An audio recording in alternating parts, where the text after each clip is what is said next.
Alright, wall fans, common sensors, welcome to Mental Health Mondays for July 13th. That's right, we are now into July.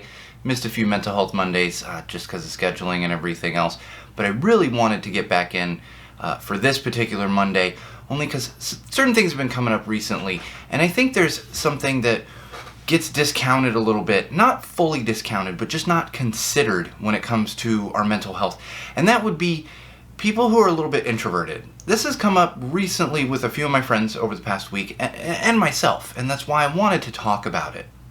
You see, for me personally, I have friends that have literally known me for years, and then they find out that I'm actually a bit of an introvert. It's hard to believe because when I get out in social situations, I tend to talk, I just continually going and everything else. I am a very social person, but deep down, I am definitely an introvert. I would call myself an introverted extrovert because I tend to be just a little more introverted, despite the fact that I am comfortable in social situations. And the reason I bring this up is there's a lot of people that feel this same way, or even more introverted than I am personally. And despite the fact that we've been in this COVID pandemic for months now, 4, 5, even 6 months for some people, it's only now really starting to affect certain people, myself being one of them. Don't get me wrong, this has been a tough time from the very beginning. It's not easy. None of it is easy.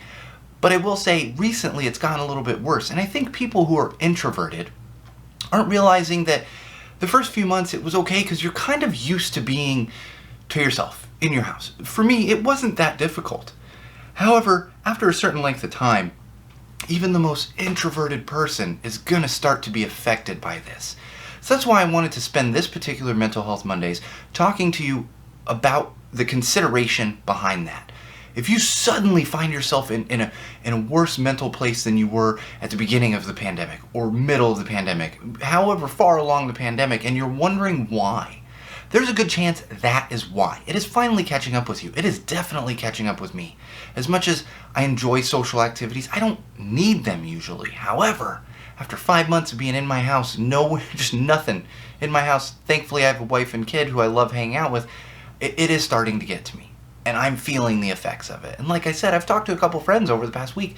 Similar things are happening with them. I realize we've spent a lot of Mental Health Mondays talking about COVID-related things and pandemic-related things.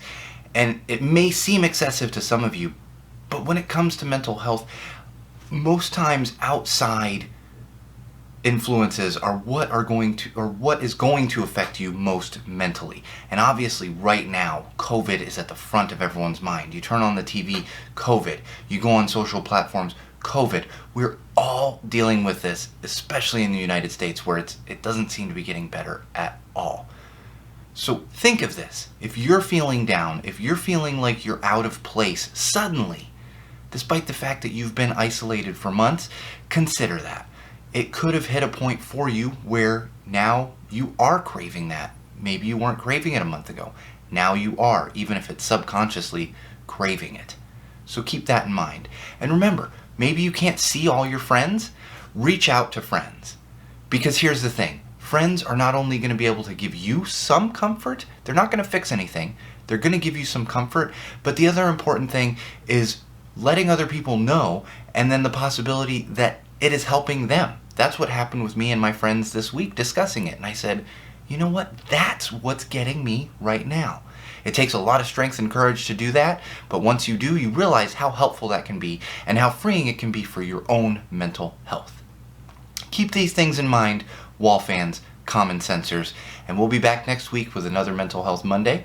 I'm Sean O'Rourke, and this has been Mental Health Mondays for July 13th. See you soon.